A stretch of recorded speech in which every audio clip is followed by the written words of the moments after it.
So far, the conflict between Russia and Ukraine has lasted for more than a year. Now Russia and the United States are no longer secretive, and Putin's rhetoric has become tougher, ordering the United States and NATO to withdraw their troops as soon as possible and issuing an ultimatum.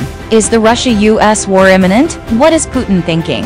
According to Russian media reports, the Russian Foreign Ministry recently summoned the U.S. ambassador to Russia to remind the U.S. of its increasing involvement and interference in the Russia-Ukraine conflict, and expressed its protest and dissatisfaction to the U.S. on the spot. At the same time, the Russian Foreign Ministry emphasized that the United States has always been providing weapons to Ukraine and bringing its citizens and logistics personnel to Ukraine to provide support. If the United States really wants to ease the tension between Russia and Ukraine, Washington must stop all hostile activities with Russia and take necessary measures to withdraw U.S. and NATO troops and weapons from Ukraine. Otherwise, Russia will regard all these as legitimate targets of attack in the future. Judging from Ukraine's own capabilities, it cannot possess the current military strength. In previous battles, Russia seized a large number of standard weapons of NATO and the United States, and also captured some foreign soldiers. Therefore, the Russian Foreign Ministry is now summoning the U.S. ambassador to Russia.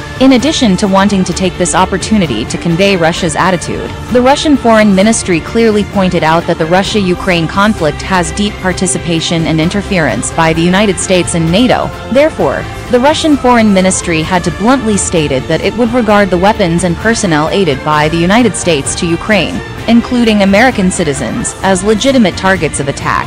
If the United States insists on interfering in the Russia-Ukraine conflict and has other sinister purposes, then Russia will mercilessly shoot at these personnel. It is worth noting that Russian President Vladimir Putin delivered this year's State of the Union address before the Russian Foreign Ministry summoned the U.S. ambassador to Russia to express protest. In this State of the Union address, Putin mentioned that in response to the so-called Russian threat, the United States and Western countries are using Ukraine to weaken Russia. Ukraine is being transformed into an arsenal full of various weapons by the United States and Western countries, which makes it necessary for the Russian army to take the next military action.